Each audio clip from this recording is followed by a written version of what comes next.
Idrissa Ouedraogo, le président du comité d'organisation, la première édition, la journée du bâtisseur de l'Obritinga, en abrégé JBO. Okay. J'aimerais d'abord avoir une pensée pieuse à l'endroit de nos soldats qui sont tombés au front pour la défense de la patrie, dans leur mission régalienne qui est de défendre la patrie.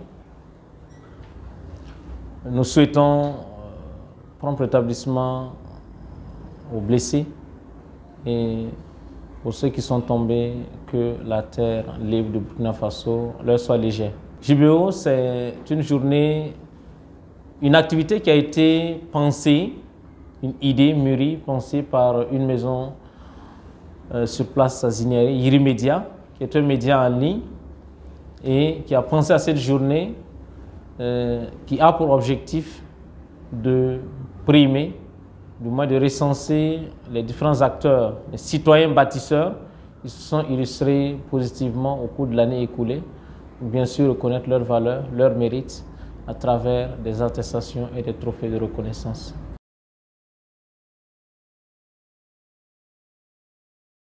L'activité initialement était prévue pour le 25 février, mais au regard du contexte sécuritaire, au regard du contexte dans lequel le Burkina Faso traverse ces derniers jours, et bien sûr au regard d'autres contraintes liées à l'organisation, nous avons décidé de reporter cette activité pour le 18 mars à venir.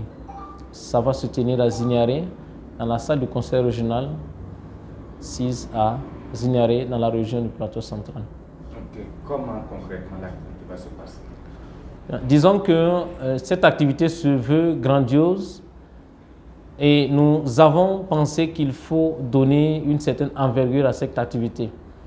Elle sera ponctuée essentiellement sur deux grandes activités, à savoir une conférence sera animée par un éminent conférencier sur le thème de la journée qui est le défi de la citoyenneté dans un contexte de crise sécuritaire.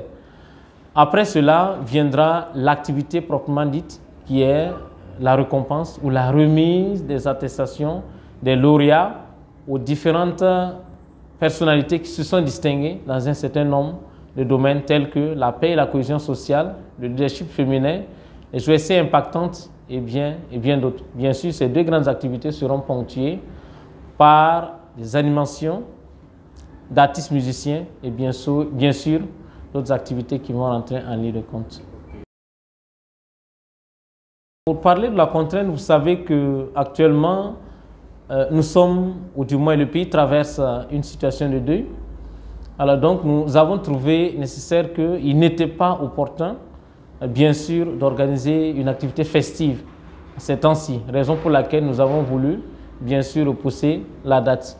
Il faut voir également que dans toute organisation, et surtout pour une première, pour que cette activité puisse être une grande activité, et une activité à laquelle les gens vont vraiment se donner et se retrouver dedans, nous avons trouvé nécessaire, nous avons pensé qu'il était important de donner du temps aux différentes commissions qui travaillent afin que nous puissions peaufiner davantage les idées et les petits réglages à faire et bien sûr donner aussi du temps aux gens qui veulent nous accompagner de pouvoir le faire dans la sérénité et sans trop de pression.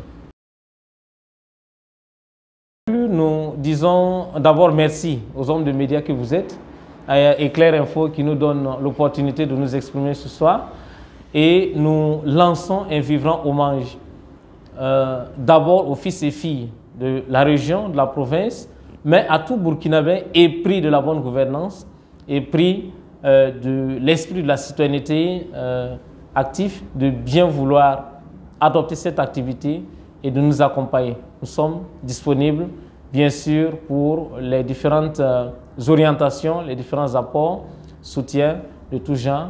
Nous sommes prêts à les écouter. Et nous disons merci à Éclair Info pour cet entretien.